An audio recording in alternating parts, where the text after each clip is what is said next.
Hi, boys and girls. We are on lesson 1 of module 7. So, congratulations, you've finished up lessons for module 6. Just like module 6, you're going to need a piece of paper and a pencil. Our I can statement for today is I can sort and record data into a table using up to 4 categories. I can use category counts to solve word problems. So, let's check out what our application problem is. It says, there are 24 penguins sliding on the ice. There are 18 whales splashing in the ocean. How many more penguins than whales are there? So I'm going to zoom out so that you can see my board because I've already put up our read, draw, write checklist.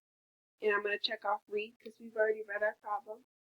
I've also already drawn my picture. So I have 24 penguins on my ice and 18 whales in my ocean. And I need to figure out how many more penguins there are than whales. So they said that there was 24 penguins, and we're going to take away those 18 whales so that we can figure out what the difference is between them. So I'm going to draw my place value chart down here to help me figure that out with my 10s and my 1s. So I'm going to draw my 24 first. So in 24, how many 10s are in 24 and how many 1s are in 24? Let's start with our 1s column.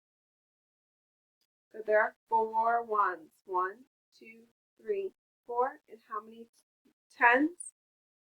Good, there are 2 10s. 1, 2. Now we have drawn our 24 and we need to take away 18. So remember, we always start in our 1s column, so we have to do 4 minus 8. Can we take 8 away from 4? No. So we need to trade in one of our 10s for how many 1s?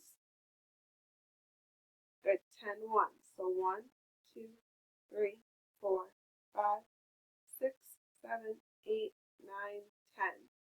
So now we have 14 1s and we can take away 8. So we traded in one of our 10s to get 14 1s. And now we can take away 8. So 1, 2, 3, 4, 5, 6, 7, 8. Let's see how many we have left. 1, 2, 3, 4, 5, 6. So we have 6 1s left. And if we do 1 minus 1, we have to cross out that remaining 1. How many 10s do we have left? Good, 0. So our answer is 6. So we've read our problem and we've drawn our picture. Now we have to write our word sentence. So our word sentence is going to be, there are 6 more penguins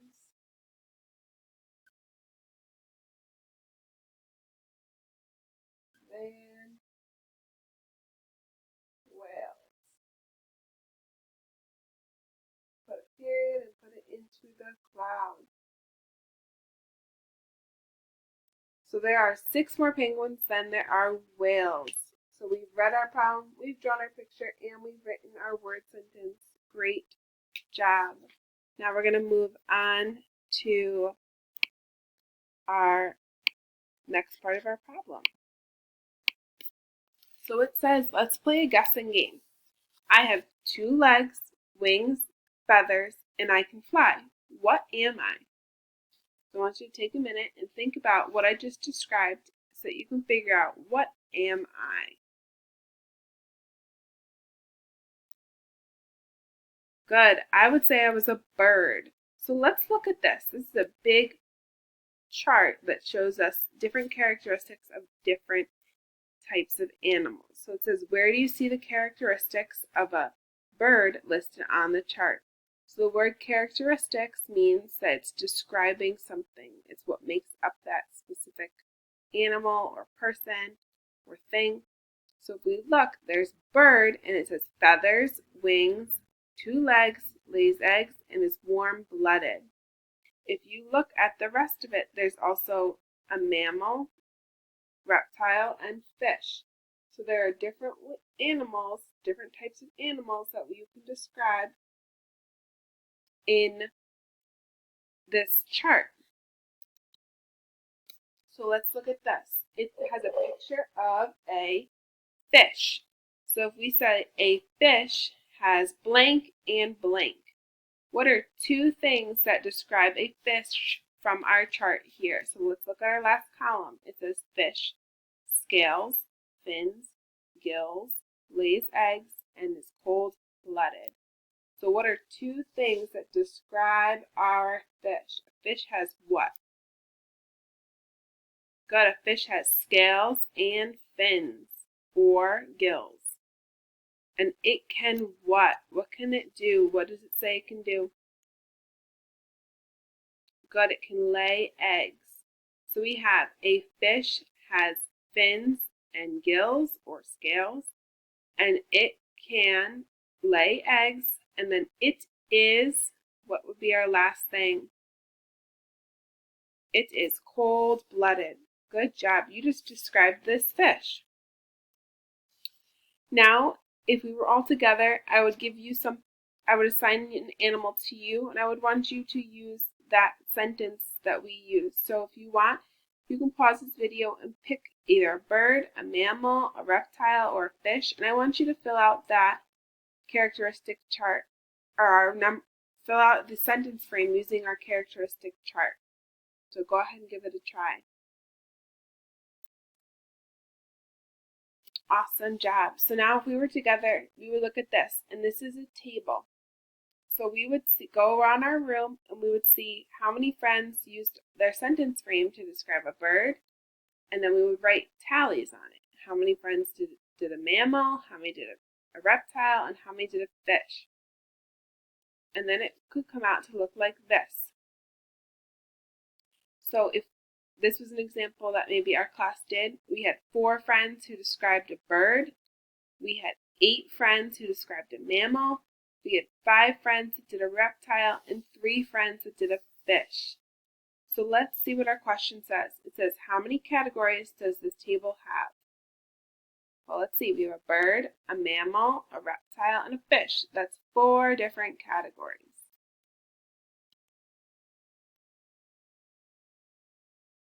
Now it says, how many animals did we sort all together? Good, there's 4. And how many more birds and mammals are there than reptiles and fish? So you have to add up birds and mammals, so you have to do 4 plus 8. And what do you got? Good, 12. And then reptiles and fish, so you have to do 5 plus 3 is what? Good, 8.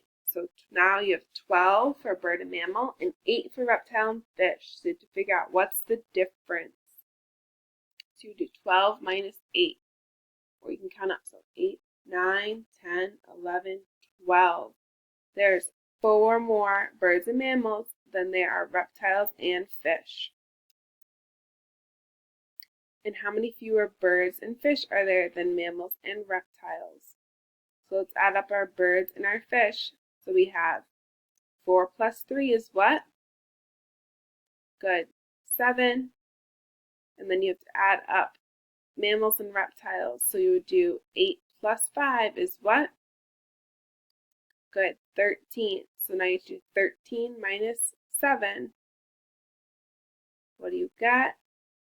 Good, 6.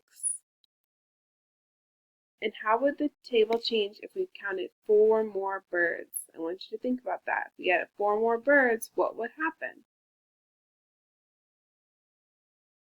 And what are some other ways you can organize these animals?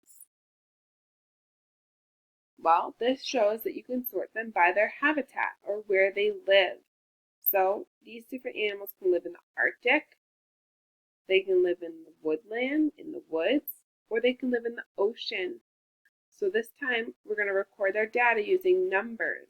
And which do you think is easier to read? Tally marks that we used in the last one, or numbers?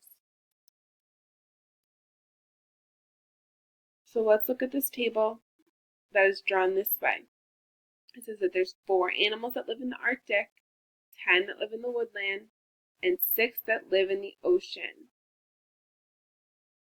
Does drawing it like this change the data, or does it make it more difficult to read? What do you think? I want you to think. Send me your answer of what you think.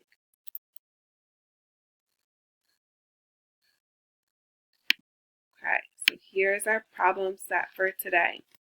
So number 1 says, count and categorize each picture to complete the table with tally marks. So your categories for your table are no legs, 2 legs, and 4 legs. So you have to look at the picture and decide which animals have no legs. I see the snail and the snake.